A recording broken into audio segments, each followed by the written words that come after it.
न्याय मिलने की उम्मीद है? सभी को न्याय मिलेगा, ये हमारी गारंटी है। वो अलग बात है कि जिसका कोर्ट में केस चल रहा है या कुछ जैसे ज़मीनी विवाद है जो कोर्ट में है, तो वहाँ हम कुछ कर सकते नहीं हैं। बट अगर मारपीट का है या कोई धमकाने वाली बात है या कुछ भी है, वहाँ जहाँ प्रशासन का रोल है उसमें 100% सबको न्याय मिलेगा। अब तक आपने सुनवाई की है और देखी भी है, कहाँ कमी दिख रही थी जिनको फरियादियों को बार बार आना पड़ रहा है हर फोरम पे? मेरे पास तो कम से कम कोई ऐसा रिपीट नहीं आया है जिसको मैं कहूँ कि वो आयोग में आ चुका है और मेरे पास दोबारा वो यहाँ है। मेरे पास जितने भी लोग आए वो सभी नए थे जो मुझसे मिले हैं। मैक्सिमम किस तरीके की केसेस हैं? मैक्सिमम तो घरेलू हिंसा वाले ज़्यादा हैं, पर कुछ ऐसे भी हैं जो ज़मीन को लेके भी मारपीट या घर में जनरली सब घरेलू वाले ही। अभी मौके पे कितने का निस्तारण किया गया है? देखिए, मौके पे तो सभी का निस्तारण हो गया, मैं ये कहूँगी, क्योंकि उसका एक प्रोसीजर है। अब सारे जितना भी पुलिस विभाग है, आप देख रहे हैं कि मेरे साथी हैं सब, अब ये यहाँ से जाएंगे वहाँ उनके घर जाएंगे सर जी। मुझे लगता है कि 1-2 दिन में, आज कल परसों में ये सारे निस्तारण हो जाएंगे। आप लोगों का हो गया? मैडम, ऐसी क्या ज़रूरत पड़ी? बतौर महिला आयोग अध्यक्ष आप जिलों का दौरा कर रही है, ऐसी क्या ज़रूरत है? भैया क्या बात कर रहे हो, ये तो जिलों का ही हमारी ड्यूटी है।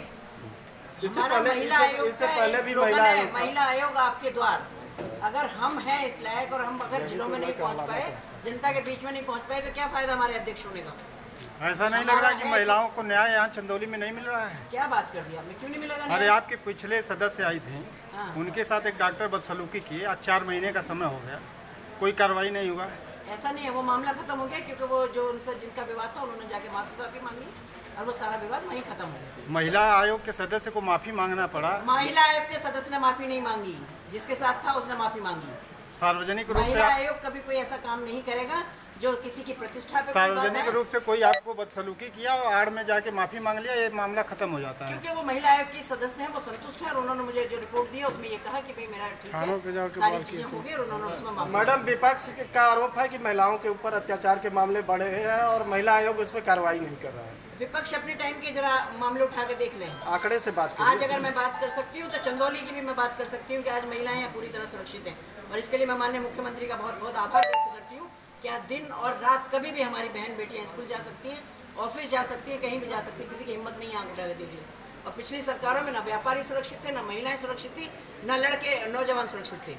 किडनैपिंग की अगर बात करूँ तो एक व्यापार के उसमें पनप रहे हैं, तो हम भी जानते हैं और आप भी जानते हैं, और आप ही के माध्यम से हमें सारी चीज़ें पता चलती हैं। एक व्यापारी की हत्या हो गई, लेकिन उत्तर अभी तक नहीं पकड़ा गया। अभी मेरे आप संज्ञान में नहीं है, मेरे पास नहीं है। अभी आप जिले में आई हैं और विद्यालय का भी दौरा किए हैं और शिशु बाल गृह का भी किया, तो क्या रहा उसमें? दोनों जगह बहुत अच्छी मिली। शिशु बाल गृह का भी किया और आंगनबाड़ी केंद्र का भी किया और अस्पताल का भी किया, और वहाँ जाके मेरी जितने भी पेशेंट थे उनसे भी बातें हुई। जिला अस्पताल का कन्या सुमंगला कन्या जन्मोत्सव भी मनाया। तीनों जगह मुझे बहुत जिला अस्पताल का भी आपने दौरा किया? जी, उसका भी दौरा किया और वहाँ मुझे बहुत परफेक्ट मिला, और अभी सीएमओ भी मेरे साथ है, वहाँ कुछ ऐसी चीज़ें हैं। जिला अस्पताल में फिजियोथेरेपी जो है वो डॉक्टर नहीं है और उसकी मशीन भी खराब है, तो कुछ इस तरीके का आई है आपके सामने कुछ ना? फिजियोथेरेपी का मेरा किसी ने नहीं रखा, अगर आपने रखा है तो मैं उस पर चर्चा जरूर करूँगी। वो मशीनें शायद सीएमओ साहब के अंदर से ही रखी गई हैं। मेरी नॉलेज में नहीं था ये, क्योंकि नॉलेज में नहीं था इसलिए मैंने सवाल नहीं किया। अब आपने पूछा है तो मैं जरूर उनसे संज्ञान लूँगी। ठीक, थैंक यू।